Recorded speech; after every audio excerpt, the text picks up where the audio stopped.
morning, Charles. Thank Good you for morning. joining me. Thank Will you introduce yourself to the Informs membership?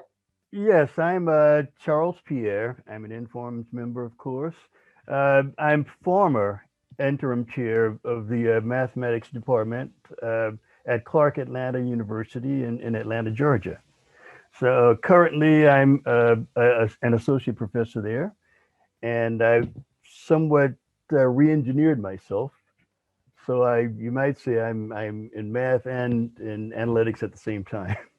Great. And how long have you been an Informs member? For about 5 years, a professor of mine introduced me. Okay.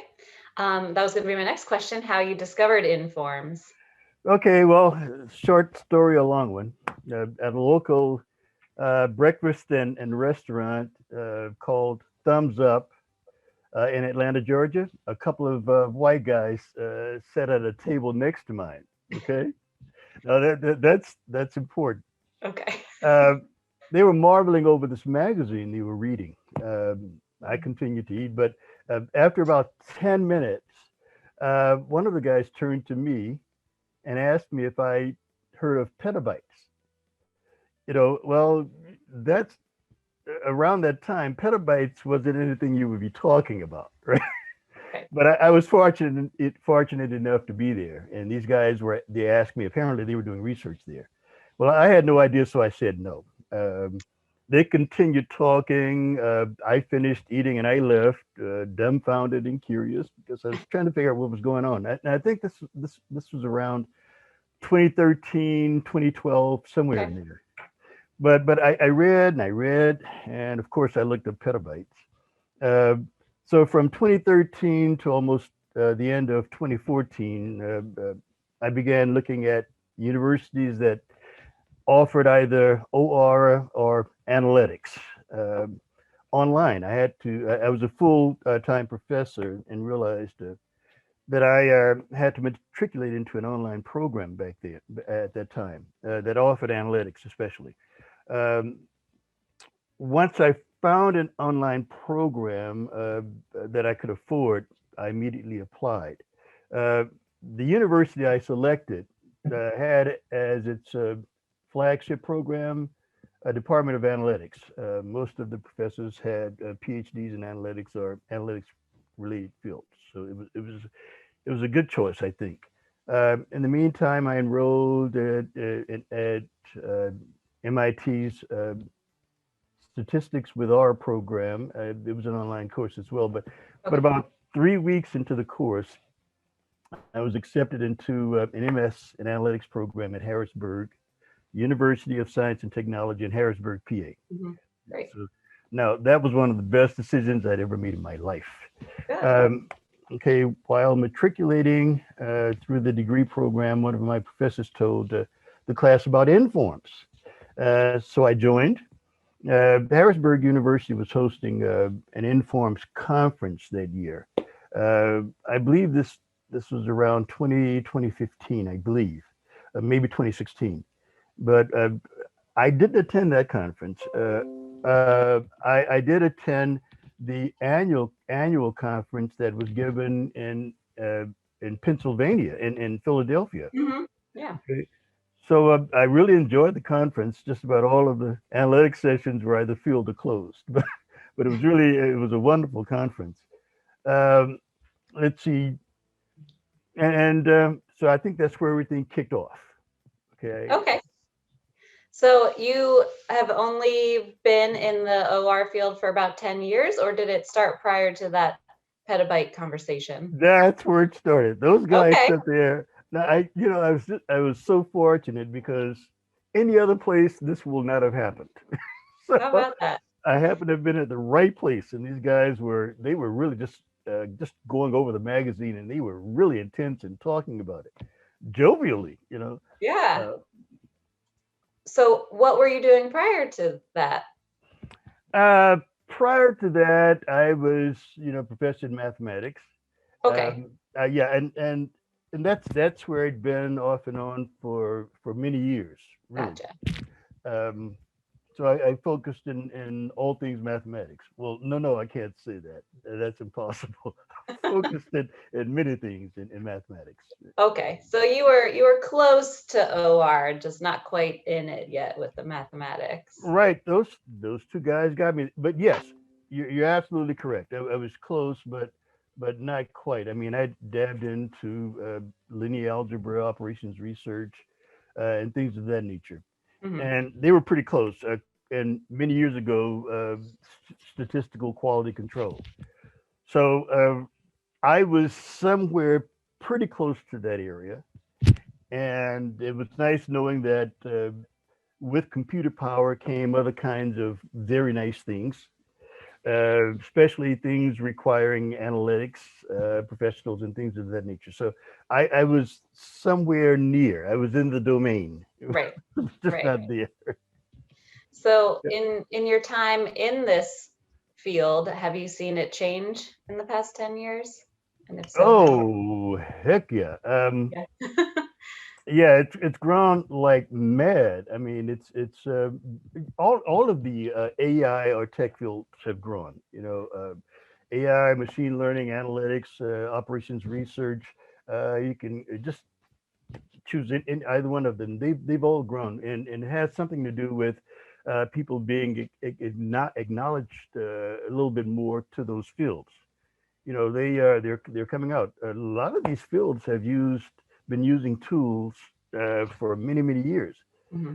but with the advent of the computer, massive power, capacity, and things like that, they've been all of these things have been integrated in a way and refined. So it's a very nice time to be interested in these. Well, they're STEM areas. They're all STEM. Hmm. Okay. So with this massive field, what advice do you have for students who are just entering into these Okay. programs? The best advice. Um, the best advice I can give to students is this: if you are going into analytics or data science or machine learning, learn the breadth of the field. That's a mistake I made. But learn the breadth of the field. Then study that field and never assume that you'll automatically gain an internship from a major tech firm. And I think that's where a lot of the young students have gone. They think, well, uh, I'll get a degree, I'll rush right into an internship, not knowing that you really kind of have to compete for those jobs Mm, for the internships. okay. So and they are disheartened after that because they thought, well, this would be a pipeline right into uh, some major uh, some major company, but it doesn't really work like that. You really have to learn a lot of things. So that would be my advice. From my perspective, an individual with a STEM degree should enroll into a Master of Science degree program in analytics or data science. They can do that. Otherwise, you never realize the breadth of the field again. You Mhm. never realize the maturity needed to understand the field. Working on a BS degree won't hurt, but you really need to realize how big this field is. Analytics is a STEM field that's huge, and it requires at least 30 hours of classroom and or industry work just to understand the field is humongous. Most degrees require about 36 hours of graduate work or 12 courses, and that's needed only to get you to the point where you are really ready to begin preparing for competition to win an internship. There are some exceptions, of course. Now, being I'm a dwarf and I'm an old guy in my field, so I of course I wouldn't be competing for those jobs. I mean, Mhm. I really re-engineered myself because I really love the field, and those two guys at Thumbs Up really inspired me. They have no I wish I could find them, but I know I Oh, can't. But but it that'd was be really amazing. yeah, it would be, but they did it. Yeah, it's all it takes, huh? That's what it took for me. Yeah. Can you talk about any research that you're working on now? And would you say that the work you do saves lives, saves money, or solves problems? Okay. Right now, the biggest thing we're doing right now, the research will start, and I'll explain that to you in a few. But for right now, we are really working on a grant that will help us. But the research I'm doing right now, I really love natural language processing. That's one of my babies. So natural language processing, deep learning. I've done some computer vision, but that's something that I will be working on a little bit more as well. So in terms of research, right now, it's my research is basically reading and continuing the things I did in the past. And again, those areas would be natural language processing, uh, machine learning. Um, but let's see. I would say what I'm doing save lives in terms of maybe finding a career for a younger person. Uh, now, solving problems. That's another one. I've been in Mhm. mathematics for. I'm going to give you my age almost. Uh, for 30 plus years, and I've been in analytics since 2015, since Mhm. I enrolled into the degree program, and I've been trained to solve problems all of my the entire time. Right. So, saving money is the goal of all analytics professionals, right? You, the whole thing is about saving money.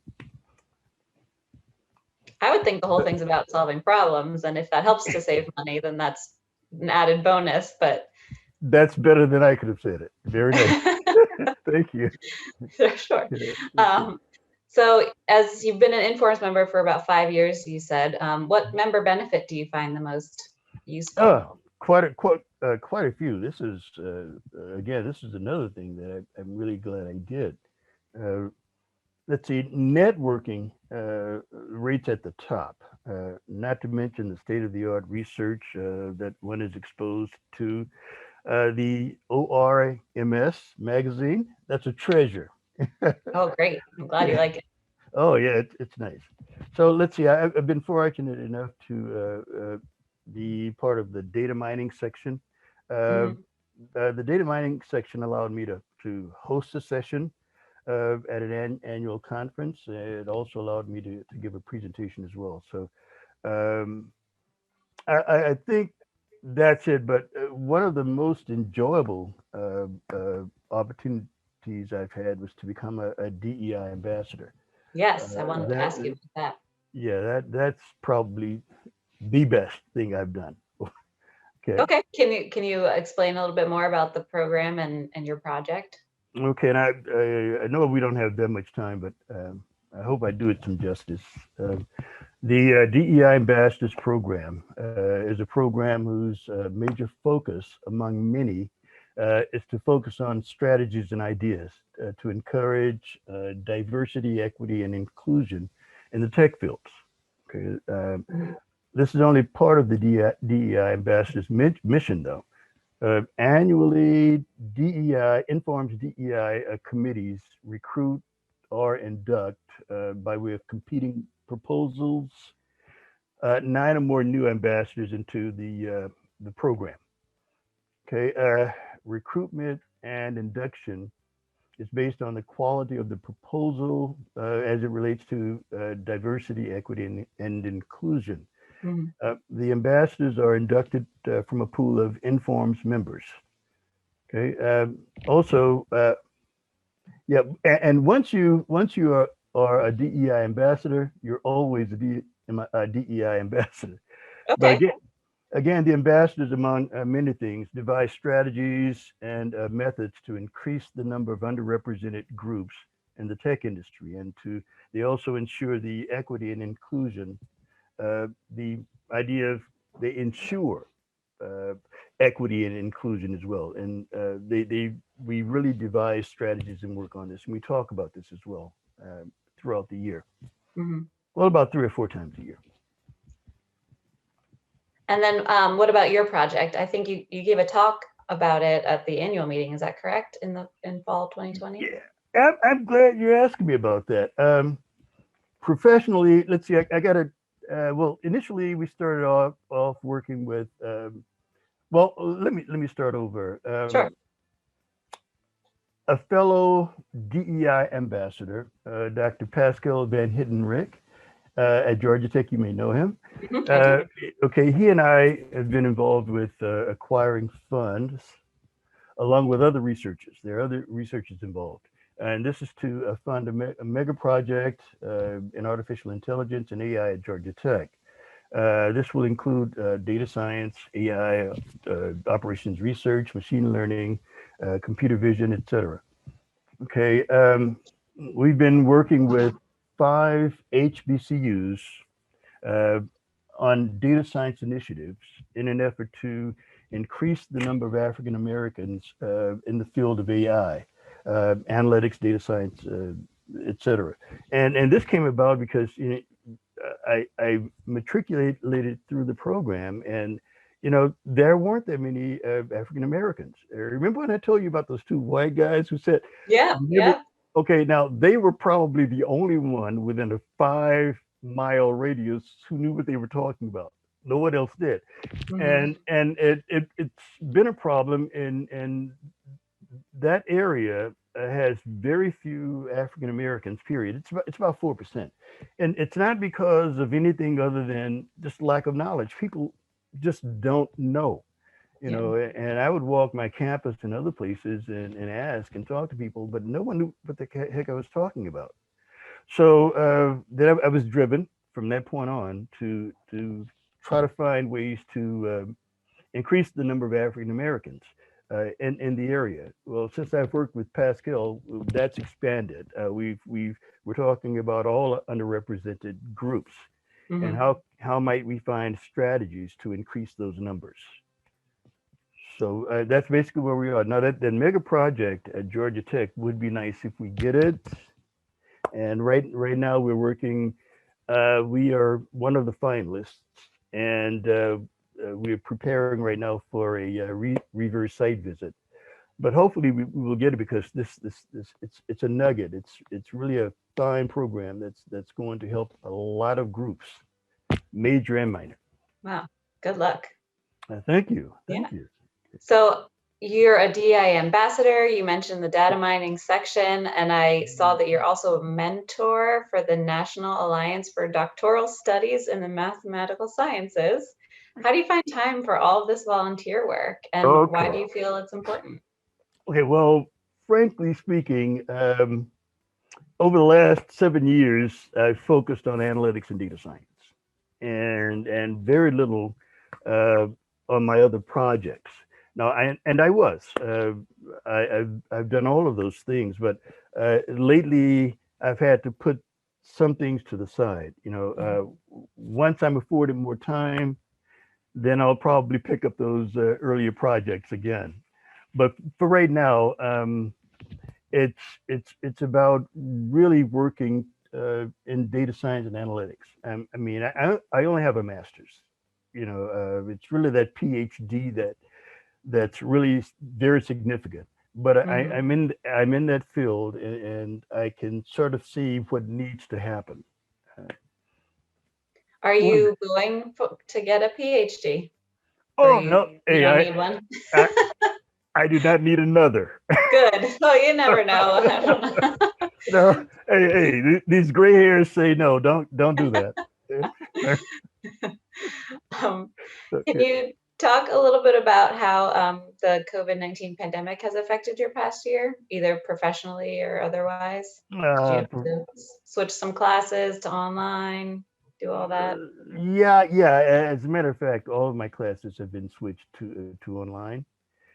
So over the past year, I've been in, and for serious reasons, but I've gained an appreciation really for online work and synchronous work. I really have, and it seems to me there aren't that many things you can't do in terms of being in the classroom, in terms of Mhm. conferences, in terms of interviews like this. Uh, Quite a few things can be done online or Yeah. synchronously. So I've gained an appreciation for that. Is that something you hope sticks around in the future? More virtual Yeah, things? I think so. I think there's relevance to it, Mhm. and I think it really does help. Uh, so if there are people who just would rather be work face to face, that's good. You might want to try things, well, hybrid courses, face to Mhm. face and then online. But yeah, I think it should stick around. Yeah. Okay. So what do you like to do for fun? What do you like to do on the weekends?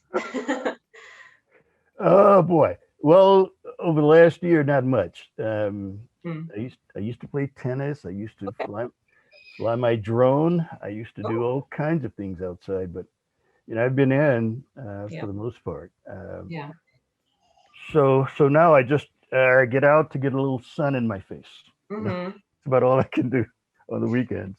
Have you found anything else in this past year that's picked up a new hobby that you can do indoors? Or I tried cross stitch for about 2 days. It didn't last very long, but There, but you tried. I Well, did. yeah. Well, um, I've been in for the most part. I'm trying to think. Other than flying my drone occasionally, it's been basically work. I think it's just been working. We spent Pascal and I've spent about a year working on this data science initiative and working on the AI Institute initiative. So if we haven't been working with other people, we've been writing and preparing the grant. So over the past year, that's basically been it. It's just been, of course, teaching my 4 courses Right. has been part of it too. But that's been it over the past year. Hobbies.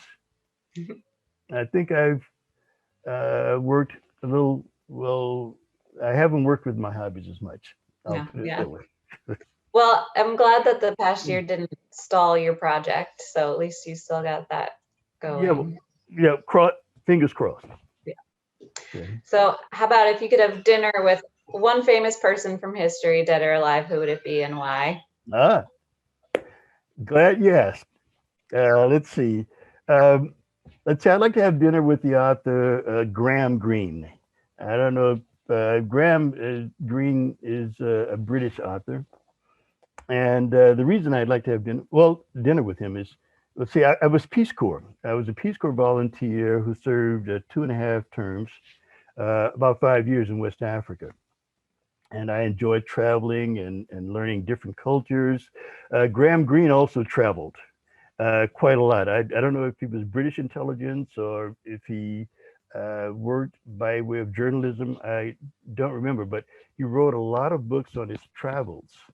And many of those books have turned into movies. But now his period was way back. He was pre World War II, World War II, shortly after Mhm. World War II. So it was a while back.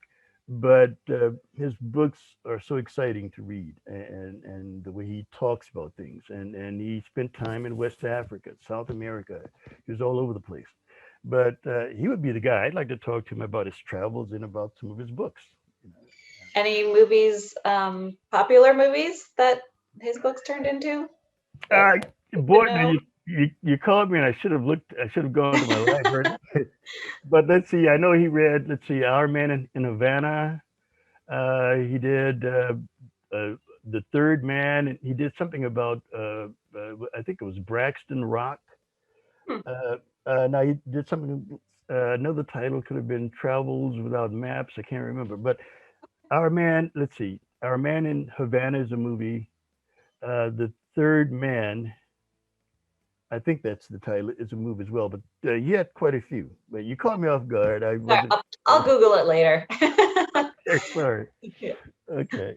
All right, final one. Tell us a funny math joke. You've got to have a couple in your arsenal. Oh boy. Okay. Okay. I do. I do have, and you said it right. I have a couple in my arsenal. Okay. Tell us your best one or two. Okay. Here's one. Okay, this is somewhat a math one, but a teacher said to one of his or her students, "Your behavior reminds me of the square root of 2." And the student said, "Why?" And the teacher said, "Because it's completely irrational."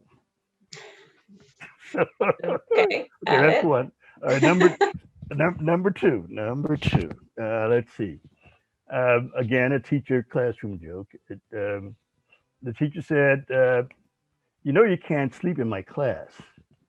And the student said, "I know, but maybe if you were a little quieter, I could." So, I guess. Well, okay, the joke wasn't good. This is what the student said. "I know I'm sleeping in your class, but maybe if you were a little quieter, I could. I could sleep." So the student was asking the teacher to. Got it. Okay, okay. Okay, Well, thank that's you it. so much for your time this morning, Charles. I appreciate it and getting to know you a little bit better. Thank you, Kara, and thank you for inviting me.